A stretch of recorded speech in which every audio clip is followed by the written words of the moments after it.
Bonjour à toutes et à tous l'équipe, j'espère que vous allez bien. Pour cette nouvelle vidéo, on se retrouve pour le résumé complet de la 11e étape du Tour de France 2025. On reprend le format complet après une toute petite pause vacances. C'est parti pour les formats présentation et résumé de chacune des étapes. Aujourd'hui, c'était Toulouse-Toulouse, 156,8 km au programme. Étape de type vallonné, c'est pour ça qu'une bataille entre punchers, voire leaders, était attendue, notamment dans la côte de Pêche-David, une des plus difficiles du final. Une sélection donc vis-à-vis des dénivelés positifs qui devrait éviter et exclure les débats entre les purs sprinters, c'est ce qui est attendu. C'est parti pour le départ fictif, puis ensuite le départ réel des coureurs du peloton du Tour de France 2025. Voilà. Donc on va voir les premières attaques dès le départ officiel de la course. Plusieurs coureurs tentent de s'échapper dès le kilomètre 0. On retrouve le maillot vert, c'est surprenant, Jonathan Milan qui essaye de prendre de l'avance, Abramsen, Mauro Schmid, Ballerini. Il y a un trio qui vraiment prend le large. C'est donc un coureur de la Uno X, Jonas Abramsen, qui a chuté sur le Tour de Belgique juste avant le Tour de France, 2 semaines avant, qui a eu une fracture de la clavicule, qui a une plaque de pesée. Il est au départ du Tour de France, c'est un peu un rescapé qu'on n'attendait pas. Mauro Schmid et Davide Ballerini qui composent ce trio, donc Astana, Jayco Alula et Uno X de représenter à l'avant. On voit les différents points de la montagne, hein. Beaucoup de côtes mais très peu de points distribués, pas de danger pour Lenny Martinez. Il y avait des poursuivants, ils ont été repris, mais c'est toujours ces trois-là qui sont à l'avant. Malgré toutes les attaques qu'il y a derrière, on a toujours ces trois coureurs qu'on a cités qui résistent devant le peloton. Beaucoup de coureurs qui attaquent, Robert Stannard pour la Bahrain Victorious, on a Tom Skunge, mais tous ces coureurs-là se font reprendre. On a un autre duo, Thomas Gachinard, Nelson Oliveira,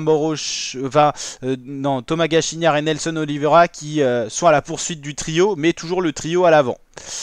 Toujours les contre-attaquants repris, mais les trois premiers sont toujours là. Ballerini pour l'Astana, Mauro Schmid et Abramsen. Donc c'est Abramsen qui prend le premier point dans la côte de Castelnau d'Estrefon et toujours pas de retour de l'arrière. Il y a une grosse bagarre à l'avant du peloton, mais rien ne se dessine vraiment. Voilà, Benilly est un peu en retrait. Il y a plusieurs groupes qui se constituent. Kevin Vauquelin qui décide également à son tour d'attaquer. Ça attaque de partout. Marco Haller, mais à chaque fois le peloton revient, sauf sur les trois hommes de tête qui eux arrivent à gérer l'écart. Là on a des groupes un peu plus sérieux qui ont pris le devant. Marco Haller, Bastien Tronchon, Clément Berthet, Alexandre Delette, Matteo Vercher. Pas mal de coureurs français dans ce groupe de poursuivants, mais ça n'arrive pas à revenir toujours sur le premier groupe. 51,7 km/h de moyenne, c'est un effort assez intense avec un peloton en file indienne. Voilà, quelques soucis mécaniques pour Pascal Encorn, Arnaud Desmar, mais personne n'arrive à revenir sur ce trio de tête. Toujours 28 secondes de retard sur le trio de tête et des coureurs qui comptent, Fouad Wright et Mathieu Burgodeau qui décident à leur tour de contrer, mais on retrouve toujours le trio de tête. On a une jonction cette fois qui est opérée par les poursuivants. Burgodeau et Fred Wright ont réussi à revenir sur les trois autres. Donc on a donc 5 coureurs à l'avant. Donc ça y est, c'est le plus gros groupe qu'on retrouve vraiment à l'avant du peloton. Le groupe de tête compte une 20 d'avance sur un autre trio de poursuivants, Paché, Rousseau, Vermersch. Ça attaque encore de partout. On a un gros groupe de poursuivants maintenant qui s'est constitué avec Buitrago, Gradec, Kosomny, Turgis, Vandenbroek. Mais une nouvelle fois, trop gros groupe, le peloton va revenir.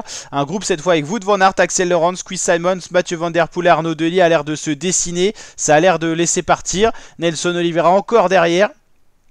Donc voilà, c'est Jonas Abramsen qui remporte le sprint intermédiaire, c'est le groupe de 5 qui a réussi à se dessiner. Donc pour vous schématiser un petit peu tout ça, parce que ça c'est complexe, on a 5 coureurs à l'avant qui vraiment ont pris une grosse avance sur le peloton. Jonas Abramsen, Davide Ballerini, Mauro Schmid, c'est le trio qui est parti au kilomètre 0, qui n'a jamais été revu. Sont revenus de l'arrière Fred Wright et Mathieu Burgodeau. On a donc ces 5 là en tête. Derrière, on a un groupe de poursuivants avec Quinn Simons, Arnaud Delis, Mathieu Van Der Poel, Wout van Aert, Axel Laurens. Et un homme encore un peu plus en retrait en troisième groupe, Nelson Oliveira. Et ensuite, le peloton avec Milan, Grimay, Kosomny, Turgis. Donc on a une échappée et un groupe de contre à 30 secondes. On est à 46 km de l'arrivée. La course a mis très longtemps à se décanter. Et on a un peloton à 2 minutes 19. Donc on a un groupe de 5 hommes et le groupe Van Aert, Van Der Poel, on va l'appeler comme ceci. Toujours 20 secondes, ça ne rentre pas sur le premier groupe. Des coureurs sont lâchés parce que ça a été très très dur tout au long de la course. Fred Wright qui prend les points dans la côte de Coronsac, mais pas d'attaque dans le peloton ni dans l'échappée.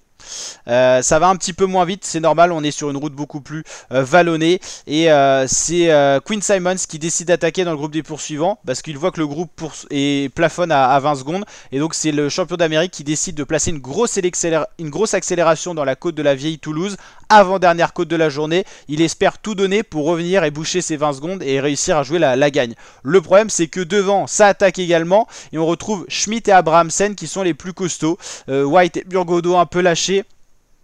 Et le coureur de la Astana a totalement explosé. Donc on a donc un duo en tête, Abrahamsen, Mauro Schmitt. Et derrière c'est Van Der Poel qui est en contre maintenant. Ça a explosé de partout, Van Aert et tout ça un peu distancé dans un autre groupe.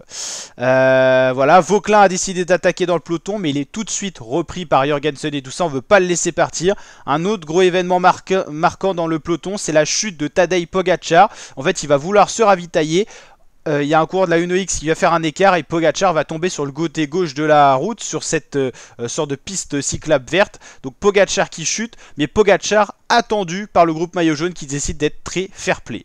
À l'avant, ça se joue entre Abrahamsen et Mauro Schmitt, et c'est à la photo finish Jonas Abrahamsen qui l'emporte, le Norvégien.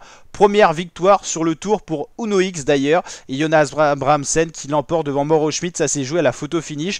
Mathieu Van Der Poel, 7 secondes seulement, mais il n'a jamais réussi à revenir, mais c'était le plus fort du groupe de contre en tout cas. Et Abrahamsen Schmitt était attaquant de la première minute de la journée, donc c'est mérité pour eux qui étaient les plus forts du groupe de tête. Au niveau des porteurs de maillot distinctif, Ben Illy reste en jaune, Milan reste en vert, Martinez maillot à pois, Ben Illy maillot blanc qui est donc porté par le deuxième du classement, je crois que c'est Mathieu Van Der Poel. On va aller voir les classements complets, vous les attendez. Donc l'étape Abrahamsen, Schmitt, Van Der Poel. Arnaud Delis qui était le plus rapide du groupe après Van Aert, Lawrence, White, Burgodo, Quinn Simmons, un peu plus loin Ballerini qui a totalement explosé. Et déjà le peloton après Cadengrove, Danese, Gega, Grégoire, Velasco. Au niveau du classement général, vous allez le voir, ça ne bouge pas. Ben Illy, Pogačar, ça reste pareil. Pogačar a chuté, mais le groupe maillot jaune l'a attendu. Evenepoel, Vingegaard, Jorgensen, Vauquelin, Hanley, Lipovic, Roglic, Johansson. Là, rien ne change, statu quo. Maillot vert, ça ne change pas non plus. Milan qui reprend quelques points, c'est tout, parce qu'il a pris des points en sprint intermédiaire. Meilleur grimpeur, ça bouge pas. Meilleur jeune, on l'a dit, ça ne bouge pas. Meilleure équipe, Visma et UAE, statu quo. En fait, il y a eu beaucoup de mouvements de course, mais pas beaucoup de choses qui ont changé. Et demain, on s'intéressera notamment à la présentation d'étape de l'étape 12, qui sera une belle étape de montagne avec une arrivée à Hautacam. N'hésitez pas à liker, partager, surtout vous abonner. Ciao les fratés, et à très bientôt pour de prochaines vidéos.